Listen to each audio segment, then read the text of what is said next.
দলের রাষ্ট্রীয় কমিটির ডাকে আজ কলকাতা ভারত সভা হলো এক অনুষ্ঠানের মাধ্যমে স্বাধীনতা সংগ্রামীদের স্মরণে শ্রদ্ধাঞ্জলি অর্পণ করা হয়। 1942 অগস্ট বিপ্লব স্মরণ ও ভারতের স্বাধীনতা সংগ্রামীদের প্রতি শ্রদ্ধাঞ্জলি অর্পণ করেন উপস্থিত বিশিষ্ট ব্যক্তিবর্গরা। এদিনের সভার সভাপতিত্ব করেন জয়প্রকাশ জনতা দলের রাষ্ট্রীয় সভাপতি সত্যবীর সিংহ। সভার সঞ্চালনা করেন জয়প্রকাশ জনতা দলের রাষ্ট্রীয় সাধারণ সম্পাদক অশোক দাস।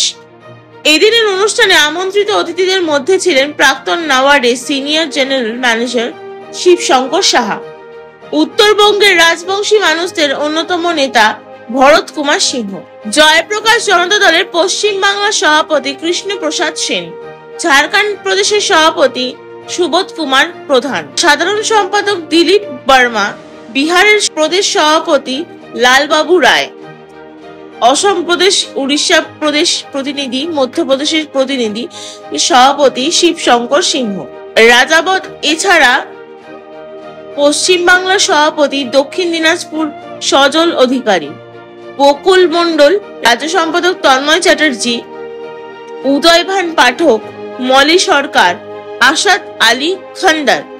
হুগলি সাধারণ সম্পাদক চিন্ময় ঘোষ, নদিয়া জেলা সভাপতি ওম প্রকাশ গুপ্ত, শিলিগুড়ি ধীরেন রজক, রাজ্য সম্পাদক পুরুলিয়া দীপক দাস, মেদিনীপুর জেলা সভাপতি শ্যামল মণ্ডল, জেলা সভাপতি দক্ষিণ 24 পরগনা, এছাড়াও মুর্শিদাবাদ, বীরভূম, উত্তর 24 পরগনা, বাঁকুড়া, বর্ধমান, ঝাড়গ্রাম সহ সকল জেলা প্রতিনিধি উপস্থিত ছিলেন। বিভিন্ন প্রস্তাব সর্বসম্মতি ক্রমে গ্রহণ করা হয়। জনতা দলের পক্ষে এই ঐতিহাসিক ভারত সভা হলে আমরা সকলে উপনীত হয়েছি, আর সকলে তো যেটা আমরা বলতে চাইছি, আজকের এই নৌযান ভারতবর্ষের স্বাধীনতা আন্দোলনের একটা বিরাট মানে স্বাধীনতা আন্দোলন যখন হয়েছে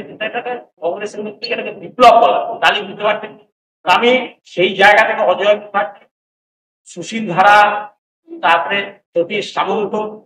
আতঙ্গিনী হাজরা, এদের নাম বেশি করে নেবো, কারণ হচ্ছে 1942 থেকে 1944 পর্যন্ত স্বাধীন সামগ্রিক জাতীয় সরকার, এটা বিশাল যেমন মাস্টারদা সূর্য সেন তার আগে চট্টগ্রাম হত্যাকাণ্ড লুণ্ঠন করে সশস্ত্র আন্দোলনের মাধ্যমে স্বাধীন করে একটা অংশ, সেই জন্য মাস্টারদা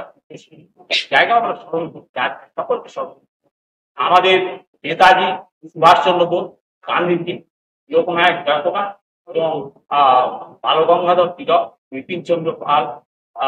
রামমনোহর লোহিয়া, সকলকে বালগঙ্গাধর তিলক এবং তাদের প্রতি আমরা সকলে শ্রদ্ধা নিবেদন এবং নমস্কার জানাই।